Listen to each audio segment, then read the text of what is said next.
Well, it is Monday, November 18th, 2024. Good afternoon. I had a productive weekend of just getting my place together, did the dishes, washed the bed sheets like I do every weekend for what I like to call Sheet Saturday.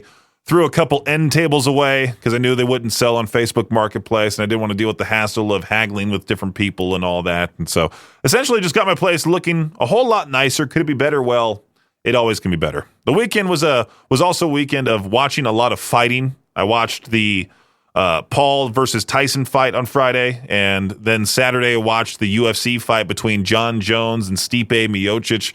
We talked a lot about the Paul versus Tyson fight on the Noon Hour of Madness and Mayhem powered by Jalisco's, but I do know that people tune in at different times, so essentially what I said on Friday was true. You can go back to the Peaches Pit Party podcast for Friday, hear me predict that Jake Paul was going to win in the very end after the match went all the way through with a whole lot of, well, nothing, just a whole lot of dancing, clinging on to each other. I knew there was going to be no crazy knockout or anything like that, because if Jake Paul were to knock out a 60-year-old man, no matter if it's Mike Tyson or just some 60-year-old old guy, it was going to look bad on his part. So he just wanted to say, hey, I fought Mike Tyson, leaving out the fact that he is, close to 60 years old. Overall, they made a whole lot of money. There was Netflix issues. There was just some funny memes also that came out of this fight. We got to see Mike Tyson's bare butt when he turned around after kissing his son on the cheek, saying, hey, I love you, and just turns around. And what looks to be shorts on the front were completely it was just completely bare on the backside. He turned around and it looked like Rikishi from the good old WWF days. And then not only that, there was also Cedric the Entertainer looking like what people were saying online, a Nigerian scammer. That outfit choice was definitely unique, to say the least. You know, he could pull it off, though. If I were to wear something like that, I would get beat up, right? If you want to get a hold of me, 208-535-1015. That is the number to do so. We'll continue Peach's Pit Party here in just a few on K-Bear 101. It's that time of the year again when the world's largest dictionaries look back on the biggest news and cultural moments of the past 12 months to figure out the words which best represent 2024. Oxford Dictionaries has revealed its shortlist for Word of the Year, and the public is invited to vote for the one they think deserves to be the winner. Voting is open till the end of this month, November 28th. And the winner will be announced on December 2nd. Some of the finalists: lore, a body of supposed facts, background information, and anecdotes relating to someone or something regarded as knowledge required for full understanding or informed discussion of the subject in question. You got brain rot on there, supposed deterioration of a person's mental or intellectual state, especially viewed as the result of overconsumption of material, now particularly online content, considered to be trivial or unchallenging. You got dynamic pricing on there. You got demure, which I cannot stand, that whole very demure phrase that is trending. You got slop on there, and romantasy, a genre of fiction combining elements of romantic fiction and fantasy. Basically just, what the girls look for at the bookstore. Romantasy right there. You can still vote, like I said. I don't know, what's the website? Is it just Oxford Word of the Year 2024? Is that all you have to Google and it takes you right there? There you go. Breaking Benjamin right there, their latest track, Awaken. Before that, some AC/DC. Speaking of AC/DC, there was supposed to be the big announcement last week that they were going to unveil their North American tour, show all the different stops. It was rumored that the Pretty Reckless would open up for them. Obviously, that hasn't been announced yet, so it's rumored to be happening this week. But then I started seeing these different news reports popping up of Axl Rose joining AC/DC for some reason. If that's the case, no, I'm not watching what cutesy.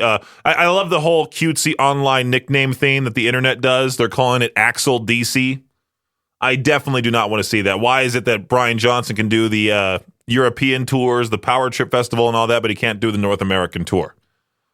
That's just online speculation. I'm sure somebody just decided to spread that, and then magically everyone followed with it, and now it's getting reported by these almost TMZ-esque news outlets that are like AC/DC is about to announce a North American tour with Axl Rose instead, and everyone's freaking out in the comment section. Goes back to that whole thing about if you post something controversial, the comments are going to be through the roof. and it's going to bring a lot of attention to your article. I'm hoping they at least announce the tour this week. Today is the day that Malcolm Young unfortunately passed away. And so I was hoping they would make a big announcement calling it the Remembering Malcolm Tour or something like that. But usually tours get announced on Tuesdays. So I guess we'll have to wait and see for tomorrow.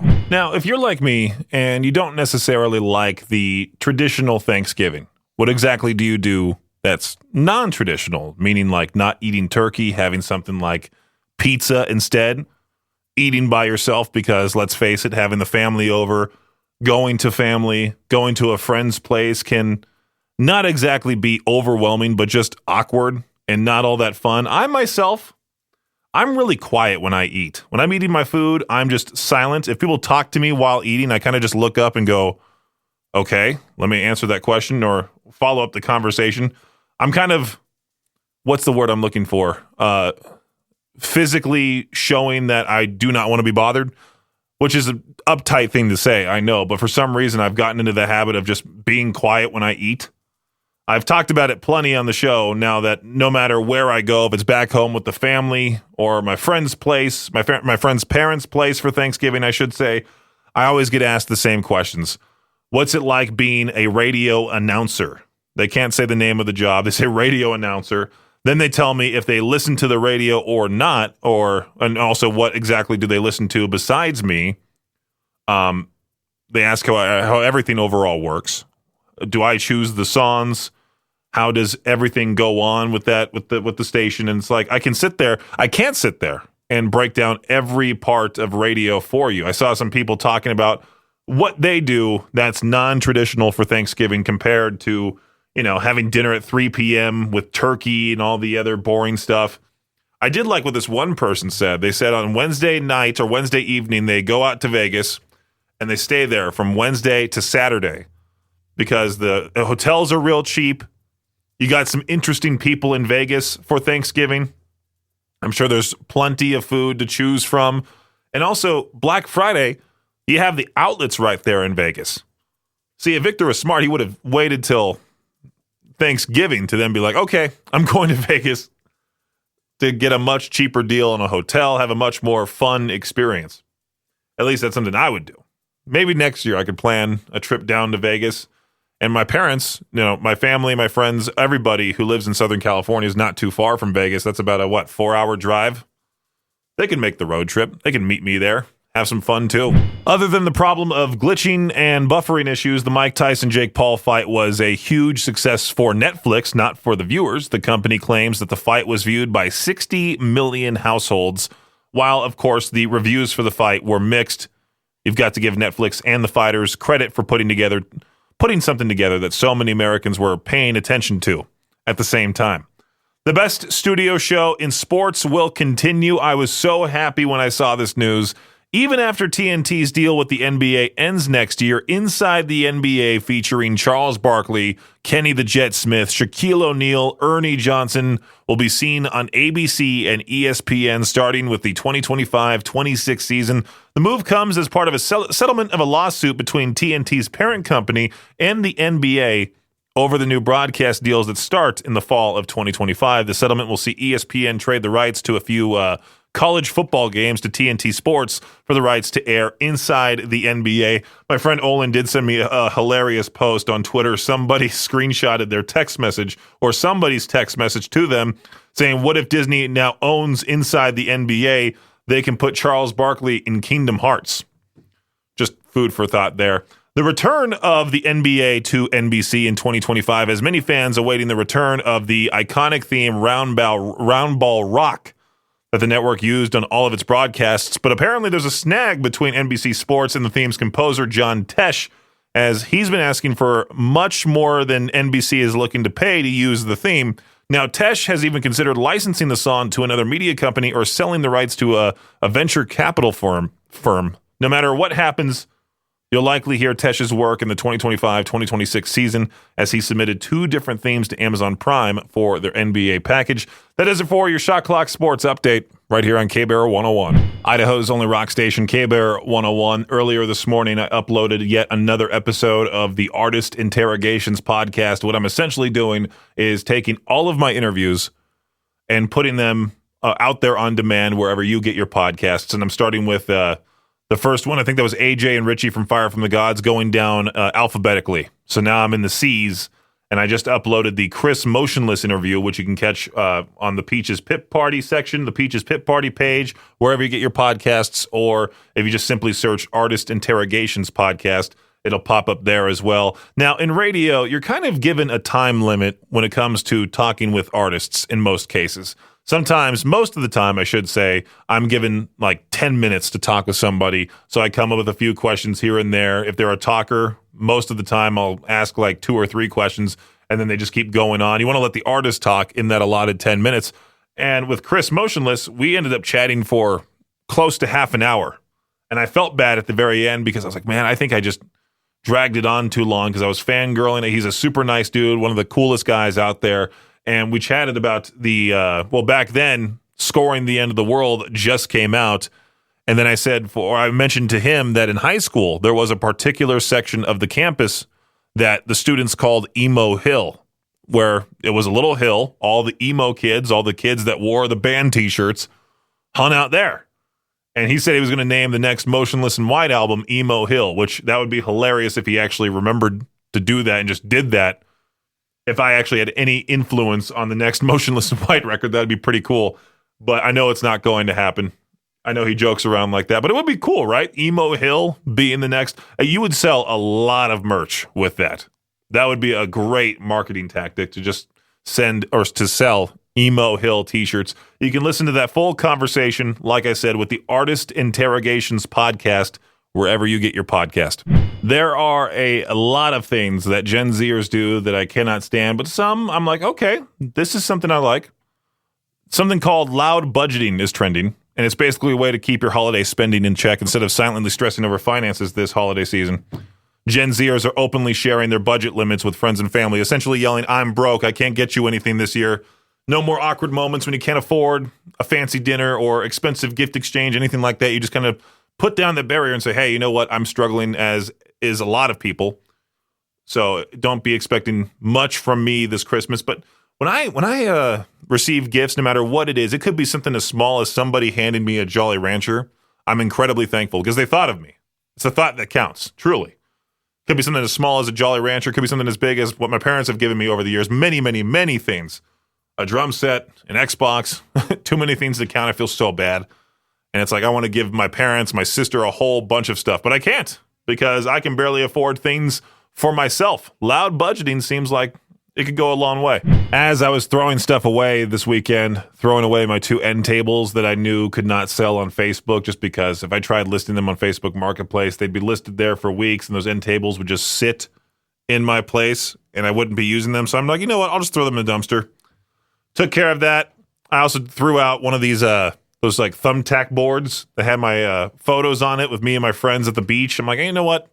This wasn't a good idea. I'll just throw this away as well. But instead of throwing the pictures away, gathered all the pictures and then mailed them to my friend Matt because he was in most of them. I'm like, here you go. Just take these and enjoy them because he also likes to collect pictures of all the different memories, the different trips that we've done over the years. And I had to use a stamp calculator for the first time just because I thought one stamp would be it, but then for some reason a part of me was like, well, what if like one stamp is not enough? I need to put another stamp on there. I ended up just putting 2 stamps on there. And I have a whole thing of these USA flag stamps on my desk back at my place. I might need to get these ones as well. Just saw Betty White will get her own 2025 forever stamp. I rarely ever send things in the mail, but sometimes I do, and that's a perfect stamp right there. Betty White, her face on a stamp? Sure. It's people like this in the news that give us a bad reputation with other countries. Going over to a place like Japan. My friend Kirk just visited Japan with his family. I'm sure he didn't do anything remotely close to this. A 65-year-old American tourist has been accused of using his fingernails to carve letters into a shrine in Tokyo. The Japanese police said he vandalized a pillar at the Shinto shrines on his second day in the country. He was arrested the next day after officials reviewed security footage, found out it was him.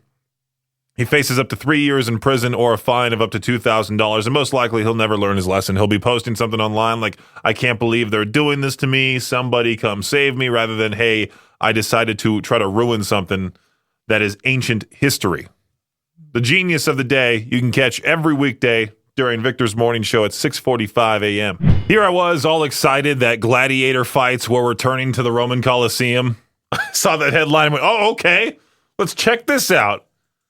Was let down big time. Airbnb in the ancient Roman Colosseum, they're collaborating to bring gladiator fights back for the first time in 2,000 years. Not exactly gladiator fights. 8 platform users and a guest will be able to participate in quote-unquote gladiator fights on May 7th and May 8th, and will be able to take the same underground route ancient fighters would have taken. Wannabe participants can apply starting at the end of this month, November 27th, and these supposed gladiators will be chosen by lottery. It's more so just like a pretend thing. Boo.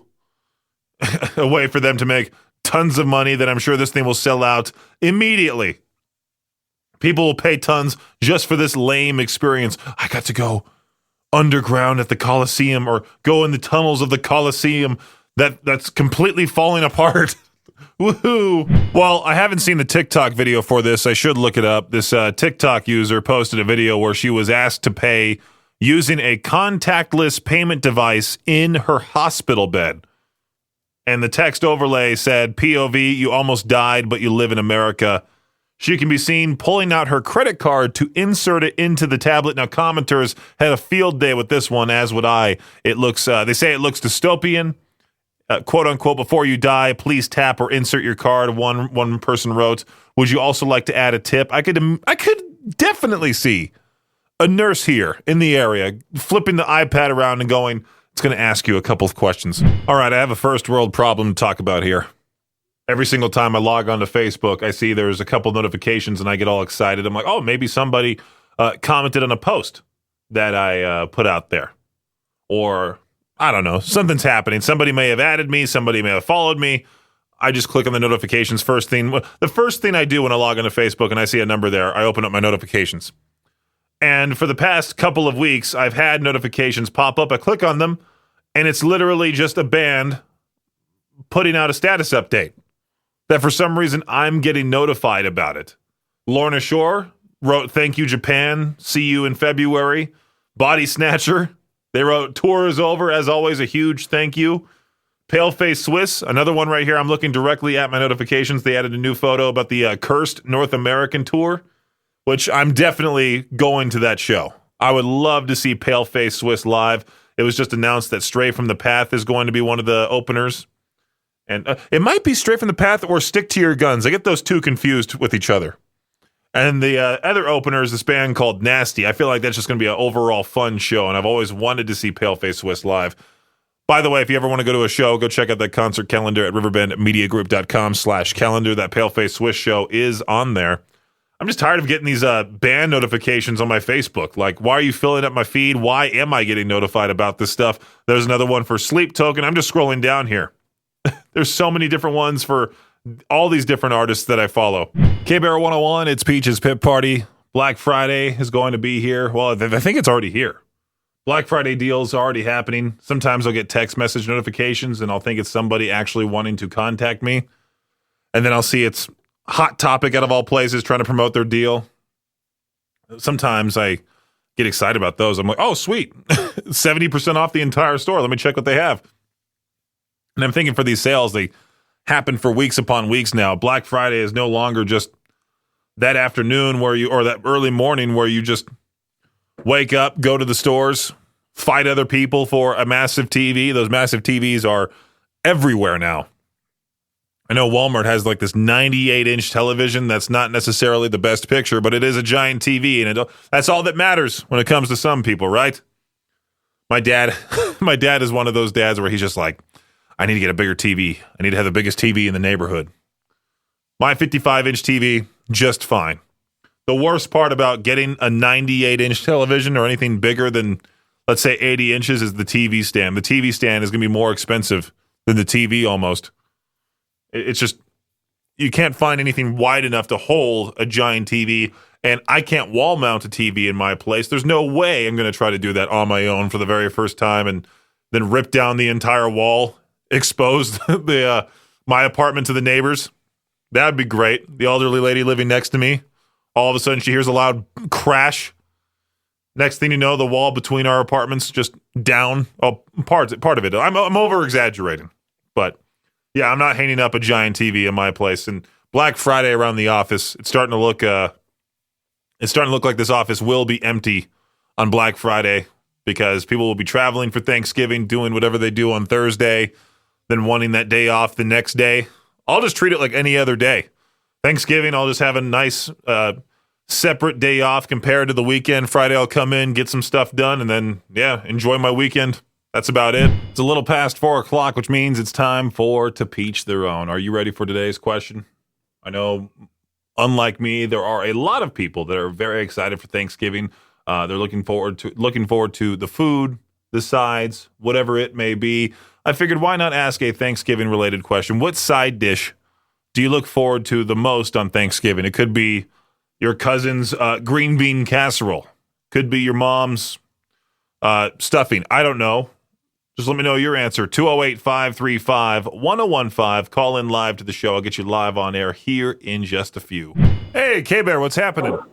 Nothing much. You want to know what my favorite side dish is? Yeah, sure, Crazy Joe. I'd love to hear it. I know it's not vegetable related because I know how much you hate vegetables.